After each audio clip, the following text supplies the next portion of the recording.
about the other one? It's ready to go. Okay. Here we go. 1, 2, 3, 4. We chose to release the garage tapes because back in the late 70s and early 80s, before we would go to Los Angeles and or Nashville to record, we would do demo versions of our songs in a garage in Lexington, Kentucky. And we had a lot of songs that we thought had been lost. We thought all the tapes had been destroyed and whatever.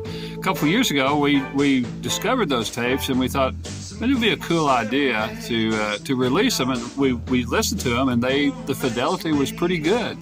So we had them remastered and all that sort of stuff. And so far, it's been a very successful endeavor. People seem to love it. We decided to include 16 tons on the garage tapes because it like the other songs on the album, it was discovered kind of out of the blue. And when we found 16 tons, we had actually forgotten that we recorded it on a boombox decades ago. And it was so cool, and it still held up. Of course, the song will always hold up, but the recording was cool, and so we said, hey, let's put it on there.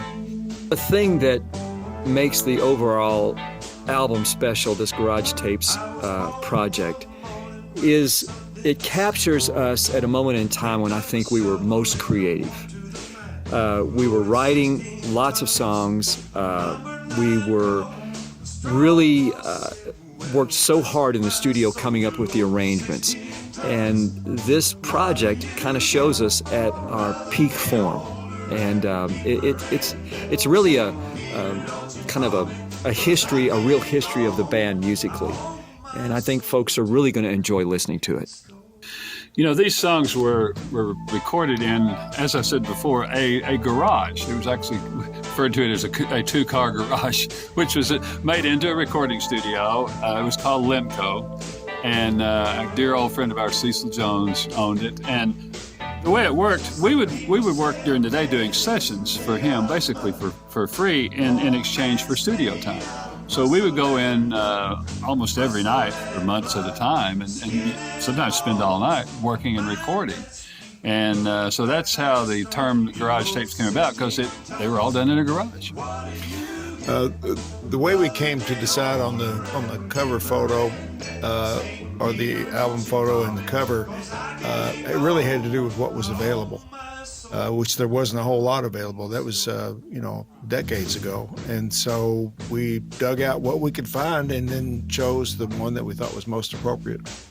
The reaction by our audience that comes to the shows has been amazing. We perform 16 tons in our show, as well as some songs that are actually contained on the garage tapes. And they seem to be buying this thing up a lot at the merchandise table where we, our shows and we talk to the folks and we sign some autographs. This project is selling out almost every night. So we're starting to see sales online, and it's really been an amazing thing to watch people enjoying this, listening to these songs in this form on the Garage Tape CD. Comparing the time it took to record stuff, a normal album would maybe take a couple of weeks, maybe a couple of months.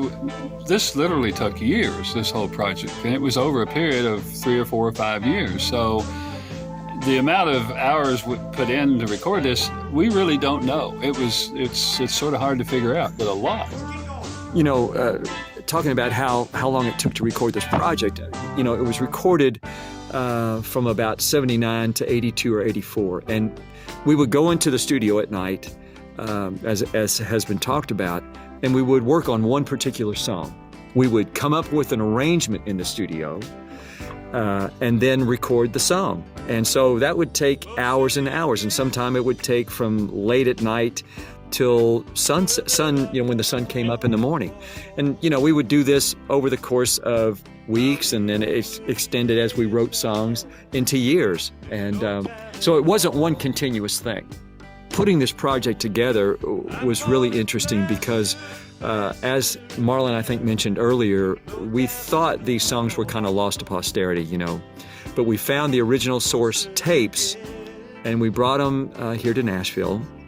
and I took them to the studio where they were literally baked to retrieve all the material off of that so we could put it on digitally.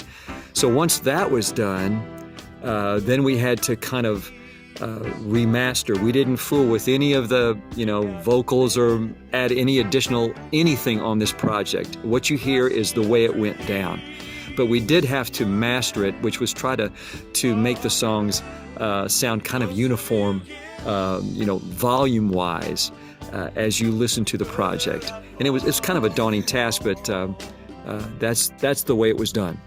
Well, if we were to send a message to radio and the fans about this project, I think we would want them to know that this is studio recordings, but over the years, bands have used studio musicians for different things, and in fact, that's been required when you record in Nashville.